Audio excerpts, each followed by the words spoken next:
Today, I'm bringing you 5 wide receivers that you need to draft in fantasy football this year. Do me a massive favor. Go ahead and drop a like to show some love. Subscribe if you like fantasy football. And before I even say any of the wide receiver names, I want you to pause and make a comment. Who do you think is a must draft wide receiver? Hey, do you want some solid rankings for redraft, best ball, dynasty? Then go ahead and use our code LAND, L-A-N-D, at flockfantasy.com/land. That code is going to get you 30% off, and you will get some personalized advice through a DM if you choose the Mother Flocker tier. Okay, so just so we're all on the same page, I'm not saying that all these guys are going to finish top 12, top 5, even top 15 or so. What I'm saying is based off of ADP, I love all of these wide receivers in drafts. I think they're all absolute smashes based off of their current price. So the first wide receiver that I think is being massively undervalued and is an absolute smash for me at their ADP is Keenan Allen. Underdog ADP currently has him as a wide receiver 21. He is my wide receiver 16. By the way, if you haven't signed up to Underdog just yet, you can use our code LAND, L-A-N-D, when signing up. There's a link in the pinned comment. You'll get all of your deposit match back up to $100. So you put in $80, you get $80, compliments of the channel. But look, when Keenan Allen was healthy in 2022, he was elite. And I know that word gets thrown around a lot, but I'm not misusing it. Keenan Allen was elite in 2022 when healthy. He dealt with injuries from weeks 1 to 10, but let's look at weeks 11 to 18, because I think you might be surprised at what you find. From weeks 11 to 18, Keenan Allen was first in receptions, averaging 7.5 receptions a game. He was second in targets, averaging 10.4. He was fifth in receiving yards, averaging over 84 yards a game. He was tied for third in receiving touchdowns, and he finished as a wide receiver 3 in that time span, as well as averaging the 4th most points per game at 18.8. By the way, he put up all those numbers while playing a career high percentage in the slot. His career average is around 43.6% in the slot, 55.9% out wide, but in 2022, he had a career high 64.6% in the slot, and he was incredible in the slot. Make no mistake, Keenan Allen is still the wide receiver 1 on this team. This is no shade at Quentin Johnston whatsoever. I like Quentin Johnston. I think he has a bright future, but you're not replacing Keenan Allen in 2023. He was dominant in the slot. I don't see that changing. And a lot of people's concerns are going to be about the injuries. Let's talk about that. At the end of the day, injuries are not predictable. The good news is that he did recover to his elite form after recovering and coming back from that injury. We didn't see that from Julio Jones after, he dealt with all those hamstring issues. He was never able to really get back on track and be consistent. We did see that. Keenan took the time, he let the injury heal, and then he got back to his elite form. And this offense in LA is incredibly pass happy. It's friendly for pass catchers. Every year that Justin Herbert has been the starting quarterback, the Chargers have been a top 5 passing volume offense. There's a couple factors there. Firstly, this personnel on this team does not suit a run heavy focused offense. Austin Eckler is extremely good for fantasy, extremely good receiver, but very inefficient on the ground. He is not an efficient running back, and they just can't be one of those run-focused teams. They didn't add anyone in free agency in the backfield. They didn't add anyone in the draft. It's the same backfield, and it's the same Austin Eckler who's not efficient on the ground. Secondly, their strengths is with Justin Herbert, with the pass-catching options, with Eckler, with Keenan Allen, Mike Williams, now Quentin Johnston. You add Kellen Moore as the offensive coordinator, it's very likely that this team will be top 5 in passing attempts again in 2023. And Keenan is, without question, an absolute smash in fantasy football this year. The second receiver that I think you need on your fantasy teams is Jerry Jeudy. The breakout season is here. Underdog has him ranked as the wide receiver 22. I currently have him ranked as my wide receiver 21. So kind of similar, but I think he's an incredible buy or pick at his current ADP. A lot of people missed the incredible run Jerry Jeudy had to end 2022 because it was wheels up for Jerry Jeudy back half of last season. He finished as the wide receiver 22 last year, but he dealt with injuries from weeks 10 to 12, and there was a huge difference in Jerry after that injury. Look at Jeudy's averages from weeks 1 to 8 versus weeks 13 to 18. His averages and targets go up, receptions go up, receiving yards go up, touchdowns per game, fantasy points, he goes from 11.6 to 18.5. And in that time span, from weeks 1 to 8, he was the wide receiver 29. From weeks 13 to 18, he was the wide receiver 6. That's right, that back half of the season, he was a top 6 wide receiver. If you look at wide receiver 6 to 10 in points per game from weeks 13 to 18, Jerry Jeudy's at 6. Look at these names below him: Devontae Adams, Tyreek Hill, Jamar Chase, Amon-Ra St. Brown, and all those wide receivers played the same amount of games. I can't understand why Jerry Jeudy isn't being talked about more, but I'll be that guy if no one else is going to be that guy. And secondly, more importantly, Sean Payton is in town. This offense finally started hitting its stride when Hackett was out of there. Can you imagine what this offense could do under Sean Payton? Remember, let's take a trip down memory lane back when Sean Payton took over being the head coach of the New Orleans Saints. The Saints were coming off a 3-13 season in 2005, the second worst record in the NFL. Then 2006, Sean Payton takes over, leads the team to a 10-6 season and their first playoff appearance in 6 years. That sound familiar to anyone? I mean, could that be what we're seeing here in Denver? And by the way, that year he led them to the playoffs in 2006, they had the league's first ranked passing offense.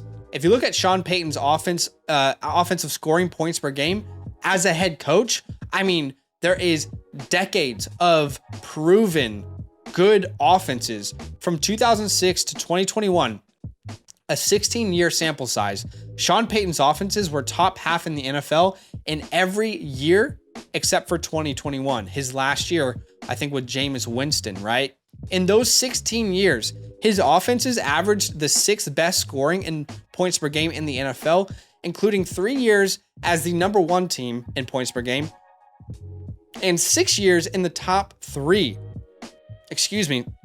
But I have full confidence in a Sean Payton-led offense. He's going to get this team back on track. And you'll need to dominate in the air if you're trying to compete in the AFC West. Right? Patrick Mahomes, Travis Kelce. Oh, okay, 2 times a year. Oh, another 2 times a year. Justin Herbert, Keenan Allen, Austin Eckler. Oh, okay, you also have to face Devontae Adams, Josh Jacobs, and whoever the hell is going to be the quarterback there. Jerry Jeudy and Sean Payton could become best friends in 2023. Why don't you draft him so you can enjoy the fruits of his labor, Sean Payton, that is, because Jerry Jeudy is heading for a breakout year. I promise you that. And another player that I think you should absolutely have in all of your drafts, I've been screaming to buy this player in Dynasty all offseason, that is Treylon Burks. Underdog ADP is a wide receiver 38. He's my wide receiver 27. And look, everything the Titans have done this offseason has pointed towards helping Treylon Burks break out. Firstly, they improved the offensive line. They added Peter Skoronski, one of the best tackles in the draft. Didn't draft a single wide receiver, right? No wide receiver in the draft. They didn't add a wide receiver in free agency of note.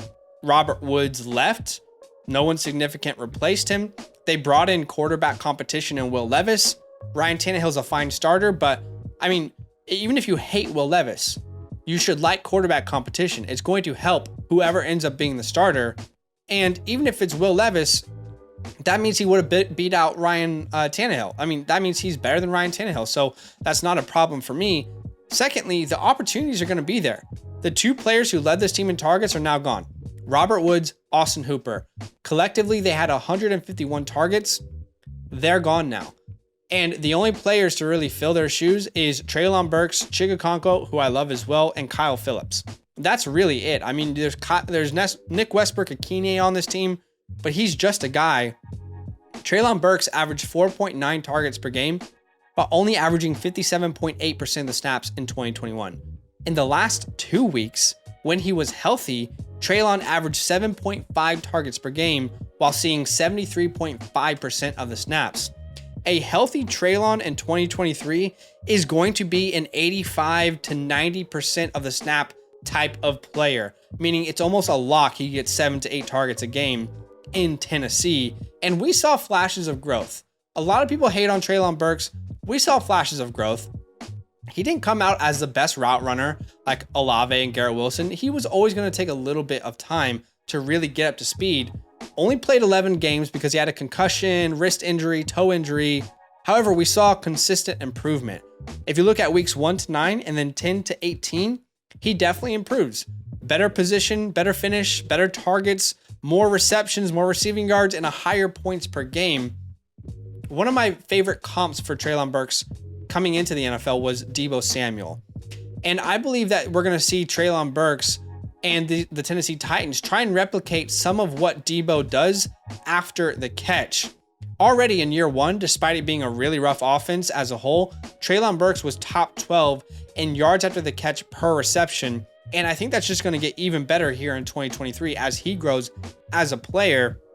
And lastly, because I have been talking about Treylon Burks all offseason, I've heard a couple of the feedback, pointers from the Treylon Burks haters, people who don't like him.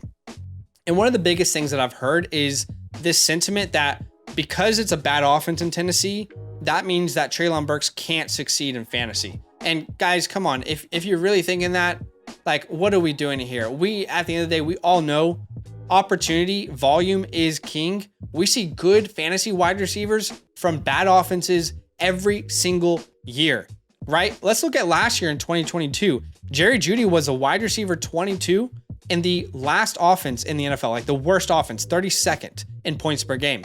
Michael Pittman was a wide receiver 20 in the third worst offense in the NFL. Terry McLaurin was a top 15 wide receiver in a bottom 3 offense. Then we go back to 2021. DJ Moore, Darnell Mooney, Amon-Ra St. Brown, Deontay Johnson all finished top 24, and they all had bottom 3rd offenses in the NFL.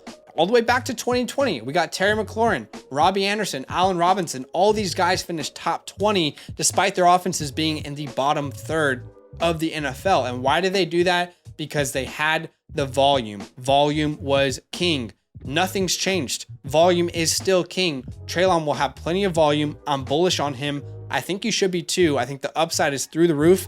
And his price right now, what did I say earlier? Wide receiver 38.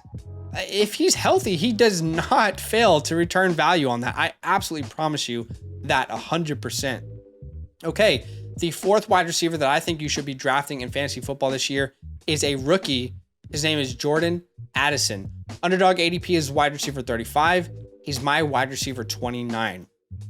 Addison perfectly fits this offense. His role is so clear in Minnesota.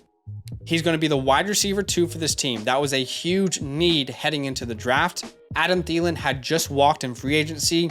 And as we all know, KJ Osborne, he's a fine player, but he's a wide receiver 3, right? He's not your elite wide receiver 2. Justin Jefferson at the end of 2022, some of you might know this if you had him on your fantasy teams, but he was being doubled a lot. And defenses were adding safeties over the top, double teaming him. Like, no one in this offense could take the coverage away from Justin Jefferson, and the Vikings struggled because of that. Now you have Jordan Addison, one of the best route runners in this class. I would say second behind JSN, still a specialist route runner. He is perfect for this role. He absolutely will complement Justin Jefferson the way Devonta Smith complemented AJ Brown in Philadelphia. If this team doubles Justin Jefferson, or if teams do double Justin Jefferson, Addison will eat in this offense. And this offense, you might be saying to yourself, how can Justin Jefferson thrive and Jordan Addison? Well, if you're asking that question, let me give you a little insight on the Vikings offense. The identity of this offense will lead to massive opportunities for Addison as a rookie. Under Kevin O'Connell, the Vikings have been one of the league's heaviest passing volume offenses in the NFL, and I don't see that changing. In fact, this draft pick of Jordan Addison would only lead me to believe that this will remain the team's identity, a pass-heavy offense. Last year, only 2 teams passed the ball more times per game than the Vikings, the Bucks and the Chargers. Both of those teams had multiple fantasy wide receivers who were good, right? Chris Godwin, Mike Evans, Keenan Allen, Mike Williams, Austin Eckler. And if you look at I said only, the pass attempts per game, that also led to a lot of passing yards per game. Only 3 teams had more passing yards per game than the Vikings, the Chiefs, Bucks, and Chargers. Kevin O'Connell knows how to utilize multiple wide receivers. In 2021, he was the offensive coordinator for the Rams. Cooper Kupp and Robert Woods were both very good. In 2023, Justin Jefferson and Jordan Addison will both be very, very good. And look, the Vikings are going to need to score a lot of points to win games here in 2023. Last year, the offense wasn't the problem. The defense was. The Vikings gave up the 2nd most yards per game to opponents in 2022. Only the Lions gave up more, and it's not by much. They were almost the worst team in that category. They added Byron Murphy, but they lost Dalvin Tomlinson. I personally don't think they got much better. Expect Kirk Cousins to be slinging the ball all over the field. Jordan Addison has a good chance to be the #1 producing receiver from rookies in 2023. And I'm obsessed with JSN. I'm still saying that. I love JSN as well. But the last wide receiver that I think you need on your fantasy teams is an oldie, but it's a goodie. Brandon Cooks. Underdog ADP is a wide receiver 42. He's my wide receiver 39. And Brandon Cooks is just consistent. He is your meat and potatoes. He's going to get the job done. All he does is put up numbers. Let's look at his entire career. 6 of 9 seasons, over 1,000 receiving yards. 6 of 9 seasons, 5 or more touchdowns. 6 of 9 seasons, the wide receiver 20 or higher finish.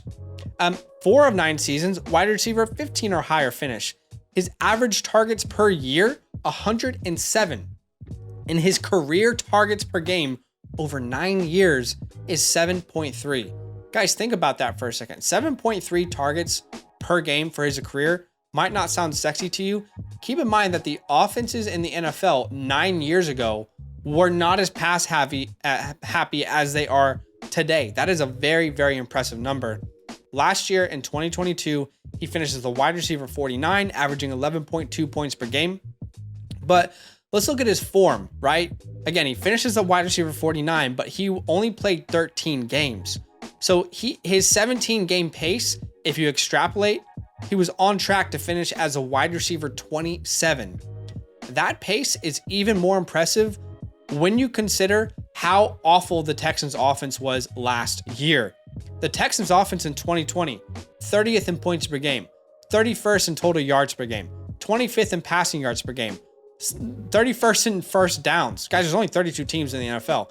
And their starting quarterback had the 29th QBR. Speaking of Davis Mills, he threw 17 touchdowns, 15 interceptions, and completed just 61% of his passes. I mean, guys, Brandon Cooks put up those numbers, and we're talking about an offense that started Jeff Driscoll for multiple games. Multiple games. Somehow Brandon Cooks still put up numbers in that offense, and he was a reliable flex option. Now he has a change of scenery in 2023 from Houston to Dallas. He joins a team that has Dak Prescott, CeeDee Lamb, Tony Pollard, the same team that just scored the 4th most points per game last year. And now they have 163 vacated targets from Dalton Schultz and Noah Brown alone. Brandon Cooks is going to do exactly what he's done his entire career in 2023, and that is put up numbers. So those are the 5 wide receivers that I think you need on your fantasy teams. I think they're all great values. Do me a massive favor, go ahead and drop a like on the video to show some love. Subscribe if you like fantasy football. Let me know what you think in the comments below, and we'll see you in the next video. All love. Now that those idiots are done talking, who needs some rankings? Hell yeah, I need some rankings. Then use promo code LAND, L-A-N-D, for 30% off any membership at flockfantasy.com. Oh. It's so easy, even your grandma could scan that QR code right there.